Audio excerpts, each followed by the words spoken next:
အဆုံးအစမထင်ရှားတဲ့ပင်လေးပြင်းကျဲကြီးရဲ့အလဲခေါင်မှာမျောလင်းချက်မဲ့နေတဲ့လူတစုဟာတစ်သားပြားလေးတစ်ခုပေါ်မှာအသက်ငယ်နေကြပါတယ်။သူတို့ဟာတစ်ချိန်ကတောတောင်တွေထဲမှာကြီးစိုးခဲ့တဲ့ဂျူးစင်ခစ်ကနမဲကျော်ဓားပြက်တွေဖြစ်ပေမဲ့အခုတော့အစာရေစာပြက်လက်ပြီးတင်မဲနဲ့စကားပြောနေရတာပါ။ခေါင်းဆောင်ဖြစ်သူမူချီခေါသူ့ရဲ့လူတွေကိုကဲတင်ဖို့ကြိုးစားနေပေမဲ့ခွန်အားနေစုပ်ယုပ်နေခဲ့ပါပြီ။အားလုံးအသက်ပြောက်တော့မဲ့ဆဲဆဲအချိန်မှာပဲကောင်းကင်တစ်ခုလုံးကိုဖုံးကွယ်ထားစေလောက်တဲ့အေယာမအကြီးမဲကြီးတစ်ခုသူတို့စီကိုဥတီလာပါတယ်။အဲ့ဒါကတော့ပင်လယ်ပြင်ကိုစိုးမိုးထားတဲ့ဟဲရိုင်းဦးဆောင်တဲ့ပင်လယ်ဓားပြတင်ပေါ်ကြီးဖြစ်ပြီးတေလူမျောပါဖြစ်နေတဲ့ဓားပြအဖွဲ့ကိုနောက်ဆုံးစက္ကန့်မှာဆယ်ယူခဲ့တင်လိုက်ပါတယ်။တင်ပေါ်ပေါ်ရောက်ပြီး3လလောက်ကြာသွားတဲ့အခါအခြေအနေတွေကထင်းသလိုငြိမ်းချမ်းမနေပါဘူး။မြေပြင်မှာအကျွမ်းသူဝင်ရှိတဲ့မူချီရဲ့ဓားပြအဖွဲ့နဲ့လိုင်းတဘိုးတွေကြားမှာကြီးပြင်းလာတဲ့ဟဲရိုင်းရဲ့ပင်လယ်ဓားပြအဖွဲ့တို့ဟာနေ့စဉ်နဲ့အမျှအားပြိုင်မှုတွေဖြစ်လာကြပါတယ်။မူချီကသူ့ကိုယ်သူဂေါ်ရီယော့ခစ်ရဲ့အကောင်းဆုံးဓားသမားတစ်ယောက်အဖြစ်ဂုဏ်ယူဝင်ကြွားနေသလိုဟဲရိုင်းကလည်းသူမရဲ့တင်ပိုးပေါ်မှာဘသူ့ကိုမှဆရာတင်လေးမရှိပါဘူး။အဖွေသားတစ်ယောက်ဖြစ်တဲ့မက်ကီဟာလည်းပင်လယ်ဓားပြခေါင်းဆောင်နေရာကိုလိုချင်နေရကြောင်းလျှို့ဝှက်အကြံစီတွေနဲ့အမြဲတမ်းပြဿနာရှာဖို့ချောင်းမြောင်းနေတတ်ပါတယ်။ဒီလိုရှုပ်ထွေးနေတဲ့အခြေအနေတွေကြားထဲမှာပဲသူတို့ရဲ့ကံကြမ္မာကိုအပြေးတိုင်ပြောင်းလဲပြစ်မဲ့အဖြစ်ကဲတစ်ခုရုတ်တရက်ပေါ်ပေါက်လာပါတယ်။ဂျပန်ပင်လယ်ဓားပြတင်မော်တစင်းကိုတွေးလိုက်ရကနေစိတ်ဝင်စားဇက်လန်းစတင်လာတော့တယ်။မူချီတို့ဓားပြတွေဟာဂျပန်ပင်လယ်ဓားပြတွေပါအသက်လူတိုက်ခိုက်ကြရင်ရန်သူတင်မော်ကိုအောင်မြင်စွာသိမ်းပိုက်နိုင်ခဲ့ပါတယ်။ဒါပေမဲ့သူတို့အဖိုးတန်အရာတွေတင်မော်ပေါ်မှာဘာတစ်ခုမှမတွေ့ရှိရပါဘူး။ဂျပန်တင်မော်ပေါ်ပါလာသောကလေးတစ်ယောက်ကသူတို့ဟာရတနာတိုက်ကိုရှာဖွေနေလေတင်မော်ခေါင်းရောင်ရုတ်တရက်ဝင်ပြောလိုက်ပါတယ်။ထို့အခါမှာဂျပန်တင်မော်ခေါင်းတောင်စာအခန်းထဲမှာတော့ဝက်သိမ်းဆည်းထားတဲ့ပျောက်ဆုံးနေတဲ့ဂေါ်ရီယော့တော်ဝင်ရတနာတိုက်ကြီးရဲ့လမ်းညွန်မီပုံတစ်ခုကိုမူချီရိုအဖွဲ့ကိုပေးလိုက်ပါတယ်။ဒီရတနာတွေဟာတိုင်းပြည်တစ်ခုကိုအသစ်ပြန်လဲတည်နိုင်လောက်အထိကြီးမားလာတဲ့ပမာဏဖြစ်ကြောင်းသိလိုက်ရတဲ့အခါအားလုံးရဲ့ရန်ထဲမှာလောဘမီးတွေစတင်တောက်လောင်လာပါတော့တယ်။ရတနာတွေရှိတာစီကိုခရီးစတင်မှုဆုံးဖြတ်လိုက်ပြီးမြေပုံအတိုင်းသွားရနေကျွန်းတစ်ခုပေါ်ကိုရောက်ခဲ့ကြပါတယ်။မူချီနဲ့ဟဲရိုင်းတို့မြေပုံကိုတူတူကြည့်နေခဲ့ပါတယ်။ဒီချိန်မှာတဲ့မြေပြင်မှာအကျွမ်းတဝင်ရှိတဲ့မူချီကဂါဦးဆောင်မယ်ဆိုပြီးဟဲရိုင်းကိုစနောက်ပြီးဖြောခဲ့ပါတယ်။မူချီတယောက်နွားတကောင်ကိုယူတရက်တွေ့ပြီးရတနာမရှာခင်အသားအရင်စားမယ်ဆိုပြီးနွားကိုဖမ်းဖို့သူ့လူနေနဲ့အတူပြေးသွားခဲ့ပါတယ်။ဒါပေမဲ့မူချီတေချာမသိလိုက်တာကနွားကတကောင်သေးမဟုတ်ပဲအုပ်စုလိုက်ပြေးလာနေကြတာပဲဖြစ်ပါတယ်။ဒီလိုနဲ့မူချီတယောက်နွားကြိုပေါ်ကနေပါသွားပြီး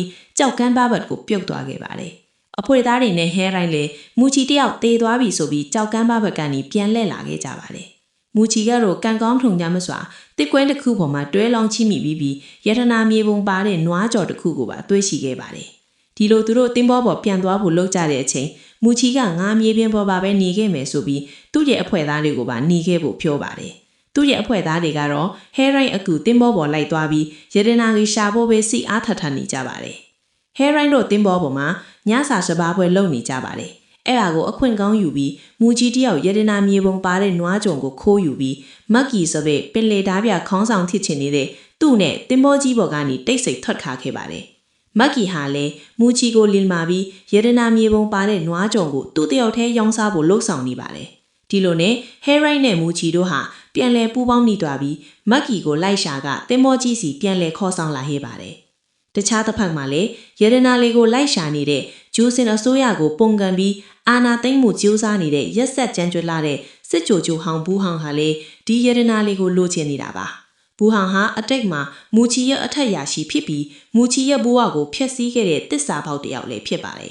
်ဘူးဟောင်လည်းရတနာတွေကိုရှာဖွေဖို့တဲလွင်တွေကိုလိုက်လံစုံစမ်းနေခဲ့ပါတယ်ဟဲရိုင်းတို့ရတနာရှိရဲ့ပင်လယ်ကူတနာမေကိုမြေပုံကနေတဆင့်တိရှိလိုက်ပါတယ်ဟဲရိုင်းတို့ဟာထိုနေရာအကြောင်းကိုသိနေပြီးခက်ခဲပေမဲ့ပင်လယ်သားပြဆိုတာရွှေရှိတာစီကိုရောက်အောင်တွားရမှာပဲဆိုပြီးရွက်စော့တင်လွှင့်ခဲ့ကြပါတယ်။ဒီလိုနဲ့သူတို့ဟာခက်ခဲတဲ့ပင်လယ်ရေဝဲလမ်းကြောင်းအတိုင်းလိုက်ပါသွားပြီးဂူတစ်ခုကိုရောက်ခဲ့ကြပါတယ်။ဂူထဲမှာတော့ငွေနဲ့လုထားတဲ့ပစ္စည်းတချို့ကိုသာတွေ့ရပါတယ်။မူချီလက်ဒါဟာရတနာတွေထားတဲ့နေရာမဟုတ်နိုင်ကောင်းရွှေတွေဟာတိုင်းပြည်တစ်ခုပြန်လဲတီးနှောင်နိုင်အောင်များကြောင်းအဖွဲသားတွေကိုရှင်းပြနေပါတယ်။ထို့အချိန်မှာပဲဘူဟောင်တို့အဖွဲဟာပေါက်ပြားများတဲ့ရန်နေနဲ့ဂူကိုဖောက်ဖိဝင်လာကြပါတယ်။ဒီလိုနဲ့တိုက်ပွဲတွေဖြစ်ကြပြီးမူချီနဲ့ဟဲရိုင်းတို့သူတို့လာတဲ့ရေလမ်းကြောင်းအတိုင်းထွက်ပြေးသွားကြပါတယ်။လမ်းတစ်ဝက်မှာဟဲရိုင်းအောက်ဆီဂျင်ပြတ်နေလာကြောင်းမ မူချီကကူညီပေမဲ့ညော့တာရေအောက်ကိုတူတူမြုပ်သွားကြပါတယ်။ကံကောင်းထောင်ကြမစွာဝဲလငါးကြီးတစ်ကောင်ရဲ့အကူအညီနဲ့သူတို့ညော့တင်းဘောပေါ်ပြန်ရောက်လာခဲ့ပါတယ်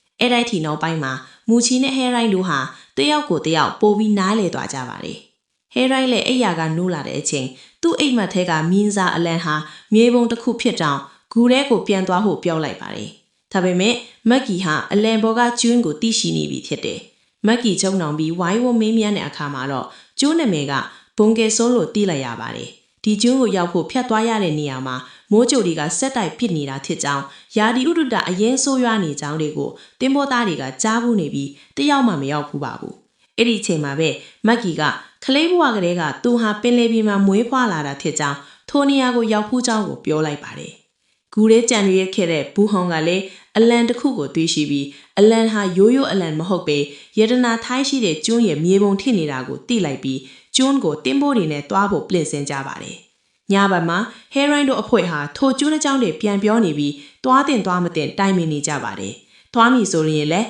မက်ကီတယောက်သာလမ်းကြောင်းတိတာကိုအခွင့်ကောင်းယူပြီးသူ့ကိုအဖွဲ့ခေါင်းဆောင်ဖြစ်ရွှေတွေမတွေ့မီဒီချင်းထိထပ်မှတ်ရမယ်ထစ်ပြီးသူ့စကားနားထောင်ရမယ်လို့ပြောလိုက်ပါတယ်။ဒါနဲ့သဘောတူလိုက်ပြီးမက်ကီတယောက်သူအရင်ဖြစ်ချင်းနေတဲ့ပင်လယ်ဓားပြတင်းပေါ်ရဲ့ခေါင်းဆောင်ခဏတာဖြစ်ခွင့်ရပြီးကျွန်းစီကိုအားလုံးရွက်ဆက်လွှတ်နေကြပါတယ်။ဒီလိုနဲ့မက်ကီခေါင်းဆောင်တော့တဲ့အဖွဲ့ဟာထိုလျက်စစ်မိုးကြိုတွေအငဲပစ်နေတဲ့နေရာအသက်လုပြီးဖျက်ထမ်းခဲ့ပါတယ်။သူတို့ရဲ့နောက်မှာလည်းဘူဟောင်တို့အဖွဲ့လည်းလိုက်လာနေပါပြီ။မက်ကီခေါင်းဆောင်တဲ့တင်ပေါ်ကိုတကယ်ဦးဆောင်နေတာကတော့ဟဲရိုင်းပဲထက်ကီနောက်ဆုံးမှာမိုးကြိုတွေကိုကြော်လွှားပြီးကျွန်းပေါ်ကိုရောက်ရှိခဲ့ပါတယ်။ဒါပေမဲ့မက်ကီမြင်းစားမီပုံပေါ်ကကျွန်းကိုသာမှတ်မိပြီးရွှေရထားတဲ့နေရာအတိအကျကိုဘယ်သူမှမသိပါဘူး။အဲ့ပါနဲ့မက်ကီဟာအဖွဲ့သားတွေကိုမြေကြီးတွေသူ့ထင်းတဲ့နေရာတူးခိုင်းနေတော့ပါတယ်။တော်တော်များများတူးပြီးတဲ့အခါအဖွဲ့သားများကမက်ကီအပေါ်ယုံကြည်မှုမရှိတော့ပါဘူး။မူချီကတော့အဝေးကလှမ်းမိနေရတဲ့တောင်ပေါ်ကမိုးကြိုတွေပစ်နေတဲ့နေရာကထူးဆန်းတယ်လို့ဟဲရိုင်းကိုပြောပြီးတောင်ပေါ်ကိုစ조사ပြီးတက်ပါတော့တယ်။မူချီတယောက်တောင်ပေါ်ကိုရောက်လာပြီးတိတ်မကြခင်ပါတယ်။ဘူဟောင်တို့အဖွဲ့လည်းရောက်ရှိလာခဲ့ပါတယ်။မူချီတယောက်ပုံနေကြရပါတယ်။ဘူဟောင်လည်းမိုးကြိုတွေဆက်တိုက်ဖြစ်နေတဲ့အလံတွေကိုဆွဲနှုတ်ဖို့သူ့တပိတ်တွေကိုအမိန့်ပေးလိုက်ပါတယ်။မိုးကြိုနဲ့အလံတွေကြားဘူဟောင်ရဲ့တပိတ်တွေအသက်ဆုံးရှုံးကြပါတယ်။ဘူဟောင်လည်းမူချီပုံနေတာကိုတွေ့သွားပြီးဆော့တူတိုက်ခိုက်ကြပါတော့တယ်။တစ်ဖက်မှာမက်ကီလည်းကံကောင်းထောင်ကြမစွာပင်လယ်ဖျားတကောင်ရဲ့အကူအညီနဲ့ရွှေဒီအပြည့်တင်ထားတဲ့သင်္ဘောကြီးကိုရောက်သွားခဲ့ပါတယ်။ဘူဟောင်ရဲ့သင်္ဘောသားတွေအဖွဲ့နဲ့ဟဲရိုင်းတို့အဖွဲ့တွေလည်းသင်္ဘောတွေပေါ်မှာဆော့တင်တိုက်ခိုက်နေကြပါပြီ။နောက်ဆုံးမှာတော့ဟဲရိုင်းတို့အဖွဲ့အနိုင်ရပြီးရွှေတွေအပြည့်တင်ထားတဲ့သင်္ဘောပေါ်ကိုလူတွေအကုန်ပြောင်းလိုက်ကြပါတယ်။အားလုံးပျော်ရွှင်နေကြတဲ့အချိန်မှာပဲတဘာဝတရားရဲ့ပင်လယ်လိုင်းလုံးကြီးတွေကြားထဲရောက်ရှိနေတဲ့သင်္ဘောကိုဟဲရိုင်းရဲ့ကျွမ်းကျင်တဲ့ခေါင်းဆောင်စကေးနဲ့အဖွဲ့သားတွေရဲ့ညီညွတ်မှုတွေပေါင်းပြီးကြိုဖြတ်နိုင်ခဲ့ပါတယ်။တောင်ပေါ်မှာတိုက်ခိုက်နေတဲ့မူချီတို့ဟာလည်းဘူဟောင်တော့ကိုခက်ခက်ရရတိုက်ခိုက်နေရင်အနိုင်ရခဲ့ပါတယ်။နောက်ဆုံးမှာတော့အရာရာအလုံးဟာပျော်ပျော်ရွှင်ရွှင်စပ်သိမ်းထားပြီးမူချီနဲ့ဟဲရိုင်းတို့လည်းတယောက်ကိုတယောက်အနမ်းတွေပေးကဇက်လန်းလီးပြီးဆုံးသွားပါတယ်။